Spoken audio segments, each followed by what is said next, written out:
l'étranger. Alors, nous avons donc quelques nominés. Thierry Di Rollo pour Back Green aux éditions Le Bélial.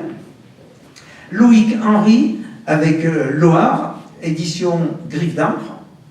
Eric Holstein pour D'Or et d'Émeraude chez Mnemos.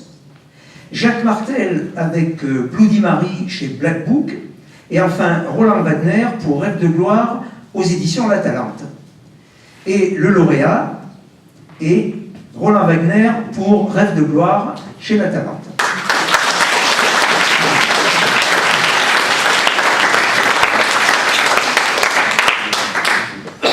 Alors Roland, je vais me permettre 2 mots avant de te laisser la parole. Quand je t'ai connu, sauf erreur, ça devait être en 1975 à Angoulême. Et je dirais que tu étais un petit garçon, c'est le cas de dire. Et quand je vois la carrière que tu as fait, d'abord, bien sûr, je ne l'imaginais pas, mais je veux dire, tu as fait une avancée considérable. Tout à fait. Deuxième chose, tu es un récidiviste, puisque tu as obtenu le prix il y a quelques années, et ça prouve aussi, quelque part, disons, ton talent, et comment je dirais, ton imaginaire, etc., dont tu vas nous parler, d'autant que là, en plus, Roland s'est permis d'assassiner le général de Gaulle. Ouais, mais déjà, assassiner de Gaulle, c'était facile. Il suffisait d'être au bon endroit avec une mitrailleuse lourde à la bonne époque. Non, bon, je suis super content d'avoir ce prix. Je tiens à remercier tout le monde, les jurés, mon éditeur, enfin tous les gens qu'on remercie d'habitude, plus ceux qui sont remerciés à la fin du livre, plus ma maman, mes chats, ma fiancée, tout ça. Et je voudrais dédier ce prix à quelqu'un qui était le guitariste de Brain Damage, le groupe dans lequel j'ai joué pendant plein d'années, qui est mort d'un cancer il y a 2 mois, qui son rappeur, que j'ai eu ce prix, sans qui le livre n'aurait pas été comme ça, parce que mine de rien, on a fait la musique tous les deux derrière, on a passé, au cours des 15 dernières années, on a fait quelques morceaux, quoi, les morceaux qu'on trouve dans le livre, et le livre, il ne l'avait pas lu, je l'avais raconté en détail, vu que le bouquin fait 700 pages, donc voilà, je voudrais dédier donc, le prix à sa mémoire, parce que quand même, c'est un truc qui fait de la peine, quoi, d'avoir quelqu'un qui est plein de talent, et puis qui disparaît comme ça, alors qu'il avait encore plein de musique à écrire et plein de morceaux de guitare à jouer. Et sinon, je voudrais dire que je suis vraiment content d'avoir le 40e prix de l'imaginaire, parce que mon t-shirt est là pour le rappeler. Au départ, le Grand Prix de l'imaginaire s'appelait le Grand Prix de la science-fiction française. Et moi, quand j'étais gamin, que je suçais mon pouce et que j'étais en culotte courte et que je rêvais d'avoir le Grand Prix de la science-fiction française, et je ne l'ai jamais eu parce qu'ils ont changé le prix en Grand Prix de l'imaginaire. Donc cette année, j'ai mis un beau t-shirt justement pour me rappeler que c'était le Grand Prix de la SF française. Et merci à tous. Et puis, qu'est-ce que je pourrais dire comme bêtise en plus à celui-ci, que je suis très content d'avoir la même année que China Miéville, parce que ça montre que, au moins là cette année, les 2 romans sont des romans qui sont à la pointe du genre, quel que soit le genre, on ne va pas en discuter. Et puis voilà, quoi. Merci.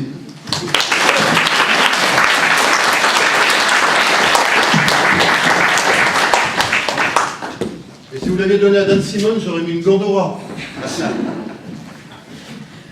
On passe à la nouvelle étrangère.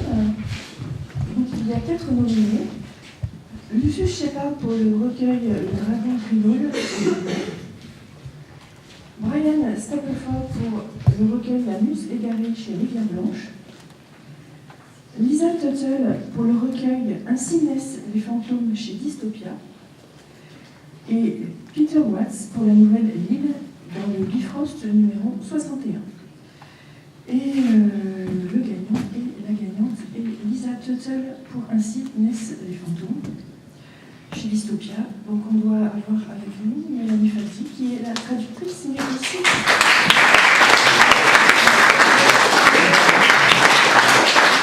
la personne qui est à l'origine de ce recueil, l'anthologistes. Bravo, félicitations. Alors en fait, Lisa ne peut pas être là, elle m'a chargé de dire un petit mot qui est en anglais dans le texte, mais je vais vous faire la traduction en bonus. Donc elle lui dit « Je suis absolument ravie et honorée, et j'aimerais remercier Mélanie Fazi, Stéphane Perger et les éditions Dystopia, sans qui Ainsi naissent les fantômes n'aurait jamais existé, n'aurait jamais été un aussi bel objet, et n'aurait jamais remporté ce prix.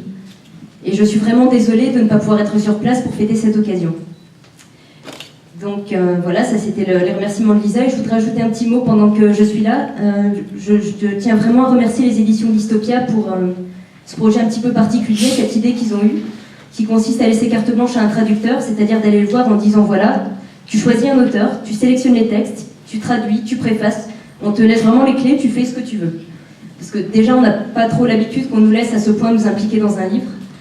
Et parce que pour moi, ça a été l'occasion de donner un coup de projecteur sur un auteur qui n'était plus publié en France depuis 10 ans, alors qu'elle continue à produire énormément, et qui pour moi est absolument un des auteurs majeurs du fantastique contemporain. Et moi, je connaissais un certain nombre de textes que je trouvais vraiment extraordinaires et qui du coup n'avaient jamais été traduits, dont certains ont terminé dans ce recueil. Et pour moi, il y avait vraiment une grosse injustice à réparer, et je suis ravie que Dystopia ait permis de la réparer en partie. Donc voilà, merci beaucoup à eux, et merci pour Lisa.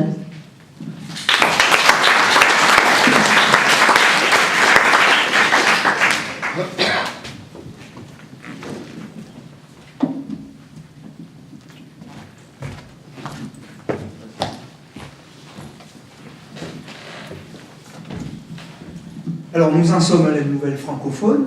Alors je ne vais pas redire ce que j'ai dit tout à l'heure, mais effectivement c'est aussi un prix auquel je tiens beaucoup. Hein.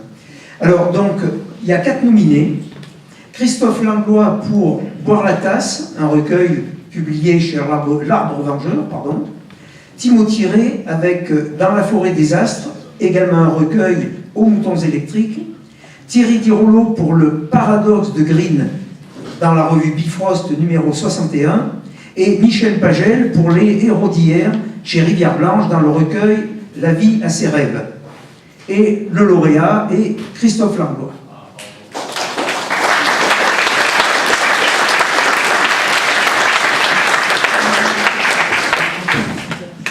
Merci beaucoup.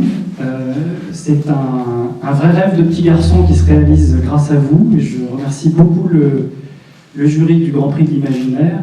Mais mes remerciements, je voudrais les adresser d'abord à Anne-Claire, ma femme, qui est à l'origine en partie de ces situations particulières de déconvenues qui sont décrites dans le recueil, puisqu'à l'occasion d'un dîner ou d'un regard porté sur une scène étrange de notre quotidien, les nouvelles ont pris corps au fur et à mesure. Elle a su les relire, être exigeante dans ses remarques et couper. Voilà, couper, ce qui est très important dans ce genre. Je remercie également profondément David Vincent, le bien nommé, donc le responsable des éditions de l'Arbre Vengeur, pour le soin avec lequel il a accompagné la naissance de ce recueil, le soin apporté à sa maquette, à son graphisme, à l'objet même, et à tous les conseils dont il m'a entouré au fur et à mesure de la naissance de cet objet. Voilà. Merci vraiment beaucoup.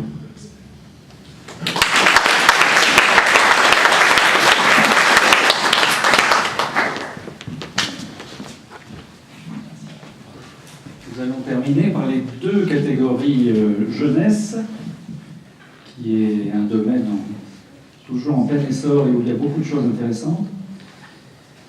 Les nominés étrangers sont 5. Jasper Ford, pour moi Jennifer Strange, dernière tueuse de dragons au fleuve noir. Eric Nylund pour Le pacte des immortels chez Castelmore. Lorraine Oliver pour Delirium chez Hachette Jeunesse. Encore Lorraine Oliver pour Le dernier jour de ma vie chez Hachette Jeunesse. Et Véronica Roth pour Divergent chez Nathan.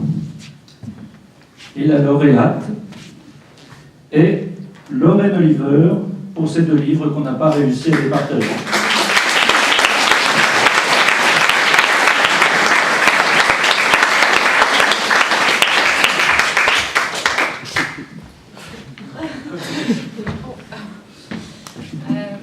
Merci beaucoup, je n'attendais pas à parler parce que je ne savais pas qu'il fallait.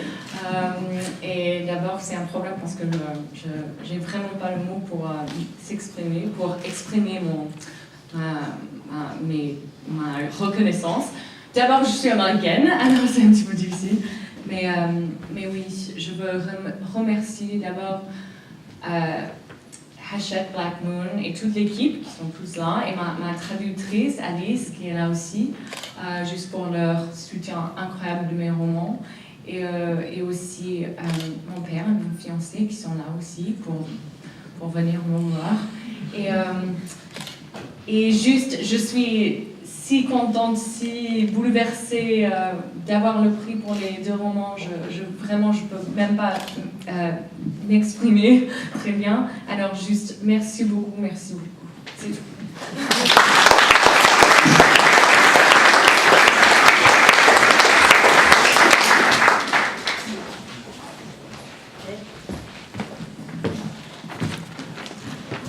On va donc terminer avec les romans jeunesse francophones, pour lesquels il y a 4 nominés. Patrick Maxter et Olivier Perru pour la série Les Beaux Conteurs chez Scrinéo. Jean-Luc Marcassel pour Le Dernier Hiver chez Hachette Jeunesse. Jean-Claude Monleva pour Terrienne chez Gallimard Jeunesse. Et Frédéric Petitjean pour La Route des Magiciens chez Don Quichotte. Et le lauréat est Frédéric Petitjean pour La Route des Magiciens.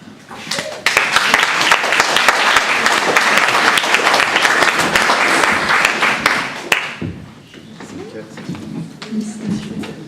Merci. Moi, je remercie d'abord mes enfants et ma femme qui sont là et qui supportent ces grands moments de solitude commune, pas facile. Et puis mon éditrice, Stéphanie et Aurélie qui sont là. Et je les remercie d'autant plus que moi, c'est vraiment un saut, le roman, c'est mon premier roman. Et je viens du cinéma, je suis scénariste. Alors le roman, c'est du vrai travail par rapport au scénario. Donc c'est l'enfer. Et elles ont vraiment assisté. Elles ont été dures et elles ont eu raison. Pour que ça ne soit pas un scénario qui était acheté par DreamWorks à la base, mais qu'on garde et que ça devienne un roman, le premier de 3. Et merci beaucoup, parce que sans vous, ça ne serait jamais arrivé. Merci.